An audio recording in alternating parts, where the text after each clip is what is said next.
peacemakers of Christo. இயேசு பேதுருவையும் யாக்கோபையும் யோவானையும் அழைத்து சென்று மலை பிரதேசத்துக்கு செல்லுகின்றார். Jesus took Peter, Jacob and John to a mountain and there he transfigured. அவர் மறுரூபமானார். அந்த மறுரூபம் என்னவென்றால், தெய்வ பிள்ளைகளே, many falsely interpret, நிறைய பேரு அந்த மறுரூபம் என்பதை தவறாக மொழி பரப்புகிறார்கள், இல்ல தவறான ஒரு செய்தியை பரப்புகிறார்கள். The transfiguration என்றால் என்ன? மறுரூபம். Each and every human being should be transfigured.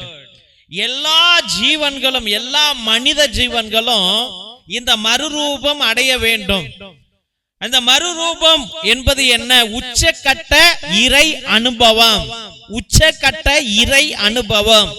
அதை நாம் புரிந்து கொள்வதில்லை. ஏனோ தானோன்னு வாழ்கிறோம். இயேசு மட்டும்தான் ஆவார் என்று நாம் நினைக்கின்றோம்.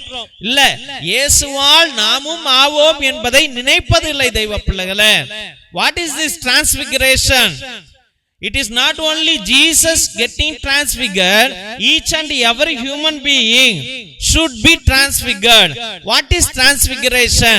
That is the ultimate goal of reaching the divine power.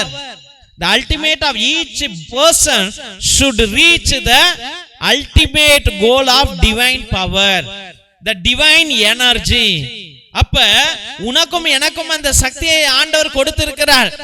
அப்ப நீ எப்படி அதை உணர வேண்டும்?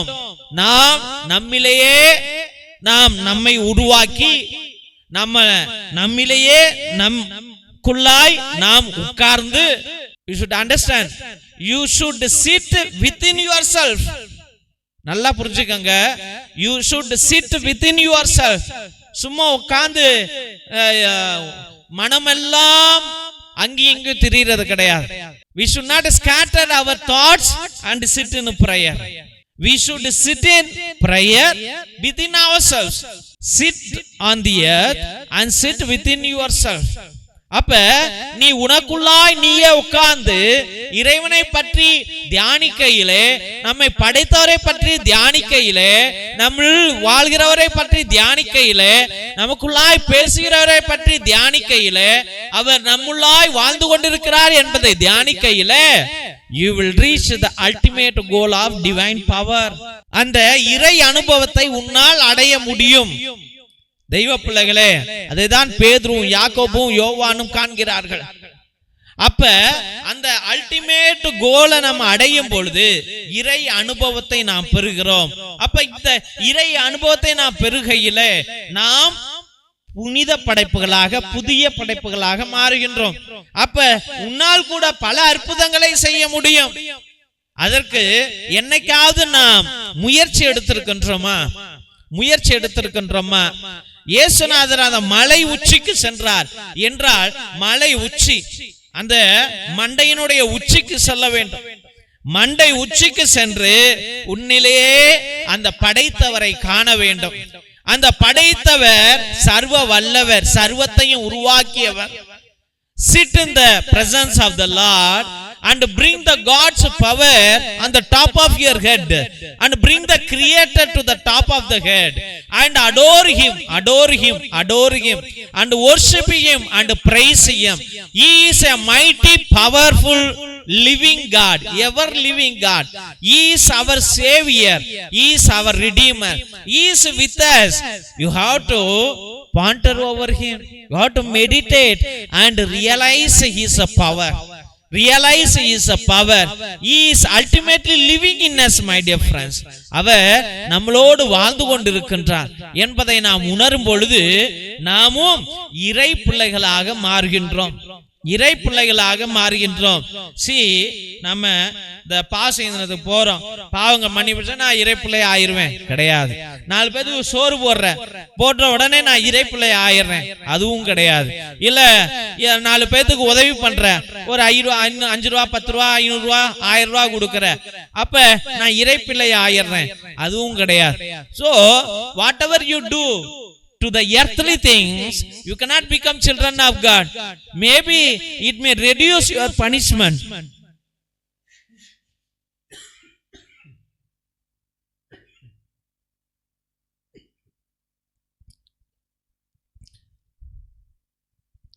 அது உன்னுடைய தண்டனையை குறைக்கலாம் வழிய தெய்வ பிள்ளைகளை இறை அனுபவம் என்பது வேற, சேரிட்டி ஒர்க் என்பது வேற, கருணை வேலை உதவி என்பது வேற, இறை அனுபவம் experience of God is different. நீயாக வாழ வேண்டும், நீ ஒரு சாதிக்கிறவனாக வாழ வேண்டும், நீ ஒரு புனிதனாக வாழ வேண்டும், நீ ஒரு புதிய படைப்பாக மாற வேண்டும், நீ ஒரு ஆசீர்வாதமாக மாற வேண்டும் என்றால் அந்த இறை அனுபவம் தேவை. ஆபிரகாமுக்கு ஆண்டவர் சொன்னார். அப்ப அவருடைய பிரயாணம் முழுவதும் இறை அனுபவத்தை அனுபவித்துக் கொண்டே செல்லுகிறார். அவங்க சொல்லவும் இங்க சேரவும் கிடையாது. ஒவ்வொரு நாளும் அந்த இறை அனுபவத்தை உணர்கிறார். ஒவ்வொரு நாளும் ஆண்டவரை அவருடைய உள்ளத்திலே ஏற்கின்றார்.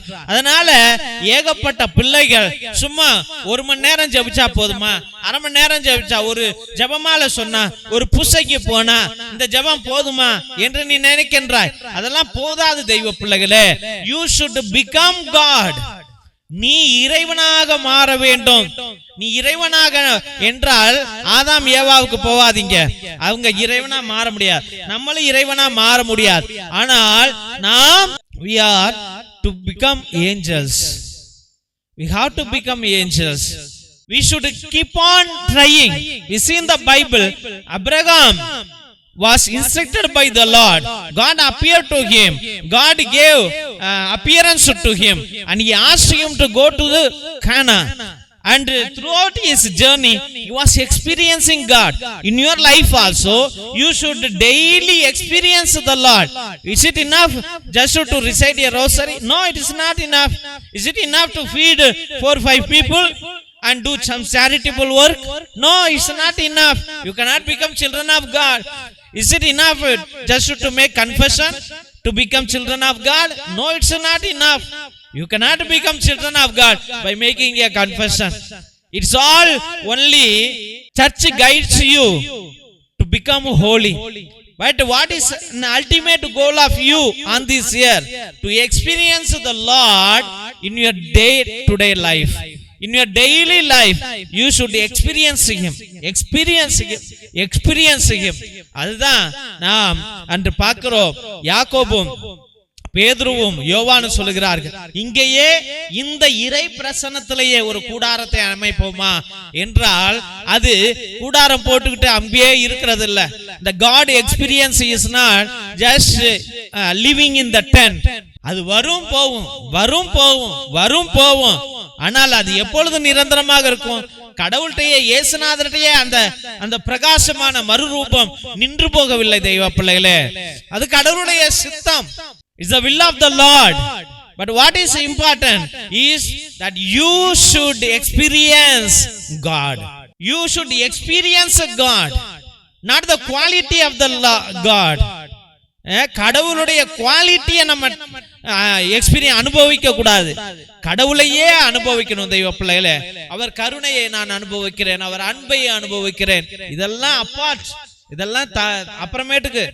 நீ கடவுளை அனுபவி, கடவுளை அனுபவி, கடவுளை அனுபவி. எத்தனை சோதனைகள் வந்தாலும், எத்தனை வேதனைகள் வந்தாலும், எத்தனை இழிவுகள் வந்தாலும், எத்தனை ஏமாற்றங்கள் வந்தாலும், நான் கடவுளோடு இருக்கிறேன், கடவுளோ என்னோடு இருக்கிறார் என்ற அந்த அனுபவம் வேணும். வாயில சொல்றது மட்டும் கிடையாது, உச்சத்துக்கு போகணும், உச்சத்துக்கு போகணும், உச்சத்துக்கு போகணும். அந்த ஆண்டவரை, உன்னத தெய்வமே நாம் கண்டுகொண்டே இருக்க வேண்டும், கண்டுகொண்டே இருக்க வேண்டும். Whatever may be the struggle in my life, whatever may be the temptation in my life, whatever may be the failure in my life, whatever may be the sickness in my life, whatever may be the obstacle in my life, I should experience the Lord. I will experience the Lord. I will go deeper and deeper and deeper and deeper and deeper. I will experience the Lord. I will experience the Lord. Not the quality of the Lord. God is love. God is mercy. God is loving. No. All those are quality of the Lord. Experience the Lord. Go deeper into deeper. Abraham உணர்ந்தார். அதே போல அந்த யோவானும் பேதுருவும் யாக்கோபும் உணர்ந்தார்கள். அந்த deeper transfiguration you should get, my dear friends, you should get. இதை இந்த ஒரு முயற்சியை நம்முடைய வாழ்க்கையில என்னாலும் அனுபவித்துக் கொண்டே இருப்போம், முயற்சி எடுத்துக்கொண்டே இருப்போம். எல்லாத்தையும் விட்டுட்டு அவரை தொடணும், அவர் தொடணும், அவர் எனக்குள்ள வரணும் அப்படி என்று மனசுல சொல்லிக்கிட்டே இரு. Repeat in your heart, I live everything, and Lord is coming in me, Lord is in me, the Lord is in me. Repeat in your heart, and surely one day you will see and experience the divine power in you. Let's continue to pray. தொடர்ந்து ஜெபிப்போம். ஆமென். திருசிலுவை ஆசீர்வாதத்தை பெற்றுக்கொள்வோம். தந்தை ஆசீர்வாதத்தின் திருசிலுவை உனக்கும் உன் குடும்பத்திற்கு வெளிச்சமாய் இருக்கிறது. நரக சர்ப்பம் உனக்கு அதிபதியாக வேண்டாம். சாத்தானே அப்பாலே போ. அபத்தங்களை பிள்ளைகளுக்கு போதிக்காதே. நீ கொடுப்பது தீது, நீயே அந்த நஞ்சை உட்கொள். நற்கருணை ஆசீர்வாதத்தை பெற்றுக்கொள்வோம். எல்லாம் அல்ல இறைவன், தந்தை, மகன், தூய ஆவியார் உங்களையும் உங்கள் குடும்பத்தையும் ஆசீர்வதித்து தன்னுடைய வல்லமையான கரத்தினால் வழிநடத்தி காத்தருள்வாராக. ஆமென், ஆமென், ஆமென். இயேசுவில் அன்பார்ந்த சகோதர சகோதரிகளே, ஒவ்வொரு நாளும் மதியம் 2:30 மணியிலிருந்து 4:30 மணி வரைக்கும் உங்களுக்காக நேர்த்தி திருப்பலி, மரித்த ஆத்துமாக்களுக்காக திருப்பலி, மாசில்லா குழந்தைகளுக்காக திருப்பலி, கிரகோரியன் திருப்பலி, சிறப்பு திருப்பலி, நவநாள் திருப்பலி என்று அர்ப்பணிக்கின்றோம். உங்களுடைய கருத்துக்களை கீழே இருக்கிற வாட்ஸ்அப் நம்பருக்கு நீங்கள் அனுப்பிவிட்டு, தேவ பிள்ளைகளே, அதே நம்பருக்கு ₹100 செலுத்தினால் உங்களுடைய கருத்துக்களுக்காக சிறப்பாக ஒரே குருவானவர் 2 மணி நேரம் ஆண்டவரோடு பரிந்து பேசி ஜெபிக்கிறார் என்றால் எவ்வளவு ஆசீர்வாதத்திற்குரியது என்பதை நீங்கள் புரிந்து கொள்ளும்படியாக அன்போடு வேண்டுகிறோம். உடைய நீண்ட நாள் கருத்துக்கள் இருந்தால் 3 திருப்பலி, 5 திருப்பலி, 7 திருப்பலி, 9 திருப்பலி, 12 திருப்பலி, 21 திருப்பலி, 30 திருப்பலி, 33 என்று நீங்கள் நேர்த்தி திருப்பலிகளை அர்ப்பணிக்கலாம். உங்களுக்காக சிறப்பாக ஜெபிக்கப்படும் என்பதை அன்போடு தெரிவித்துக் கொள்கின்றோம். மற்றுமாக அதிசய எண்ணெய், நரம்பு பிரச்சனைகள், சுவாச பிரச்சனைகள், ஆஸ்துமா, மூச்சு இறைப்பு, எலும்பு வலி, தசை வலி, தலைவலி, உடல் உஷ்ணத்திற்கு இது ஒரு 10 சொட்டு எடுத்து நன்றாக உரசி தேய்ச்சால், வலியுள்ள இடத்திலோ இல்ல மூச்சு இறைப்பு உள்ள இடத்திலோ தேய்த்தால், தெய்வ பிள்ளைகளே, 5 to 10 நிமிடத்திற்குள் உங்களுக்கு நிவாரணம் கிடைக்கும் என்பதை அன்போடு தெரிவித்துக் கொள்கின்றோம். மெர்சி ஆயில், கருணை எண்ணெய், இது தோள்பட்டை வலி, கழுத்து வலி, இடுப்பு வலி, கால் வலி, மூட்டு வலி, தலைவலி, தசை பிடிப்பு, பக்கவாதம், முடக்குவாதம், மூட்டுவாதத்திற்கு நீங்கள் இதை வாங்கி பயன்படுத்தலாம். தெய்வ பிள்ளைகளே, 10 சொட்டு நன்றாக தேய்த்தால் உடனே 5 நிமிடத்திலிருந்து 10 நிமிடத்திற்குள் உங்களுக்கு நிவாரணம் கிடைக்கும். இது மூலிகை எண்ணெய். தெய்வ பிள்ளைகளே, இது தேங்காய் எண்ணெயோ மற்ற எண்ணெயோ கிடையாது. இது தேவனால் கொடுக்கப்பட்ட எண்ணெய். இதை நீங்கள் வாங்கி பயன்படுத்தும்படியாக அன்போடு வேண்டுகின்றோம். சுகம் நிச்சயம், நன்றாக வாழ்வீர்கள் என்பதை அன்போடு தெரிவித்துக் கொள்கிறோம். இரத்தத்தின் விடுதலை ஜெப புத்தகம் எல்லா செய்வினை, மாய மந்திர கட்டுகள், குடும்ப கட்டுகள், தொழில் கட்டுகள், தகடு, தாயத்து, நோய் கட்டுகளிலிருந்து விடுதலை கொடுக்கிற வல்லமை உள்ள ஜெப புத்தகம். அந்த காலத்தில் நம்முடைய மூதாதையர்கள் அந்தோனியா தகடு, ஜார்ஜியா தகடு எழுதுவதற்கு பயன்படுத்திய ரகசிய ஜெபங்கள் உடையவை. இதை வாங்கி உங்களுடைய குடும்ப நலனுக்காக நீங்கள் பயன்படுத்தும்படியாக அன்போடு வேண்டுகின்றோம். மற்றுமாக நாங்கள் அந்தோனியா தகடு, ஜார்ஜியா தகடு எழுதி கொடுக்கின்றோம்.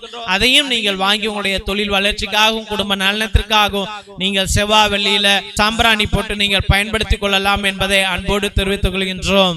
தெய்வ பிள்ளைகளே, YouTube channel Jesus TV father David என்ற இந்த சேனலை நீங்கள் தயவு செய்து சப்ஸ்கிரைப் பண்ணுங்க, அதை ஷேர் பண்ணுங்க, உங்களுடைய வாட்ஸ்அப் ஸ்டேட்டஸ்ல வைங்க, வாட்ஸ்அப் குரூப்ல பகிருங்க, தெரிஞ்சவங்கள்ட்ட சொல்லி இந்த ஜெப வழிபாடு வழிபாட்டில் தினமும் 2:30 மணியிலிருந்து 4:30 மணி வரைக்கும் கலந்து கொள்ளும்படியாக அன்போடு வேண்டுங்கள் என்பதை பணிவோடு கேட்டுக்கொள்கின்றோம். உங்களால் முடிந்தால் எங்களுடைய ஏழை எளிய பிள்ளைகளுக்கு உங்களுடைய பழைய துணி, பத்தாத துணி, பயன்படுத்தாத துணி, நோட்டு, பேனா, புஸ்தகங்கள் என்று நீங்கள் தாராளமாக அனுப்பலாம் என்பதை அன்போடு தெரிவித்துக் கொள்கின்றோம். God bless you all. Praise the Lord. Hallelujah.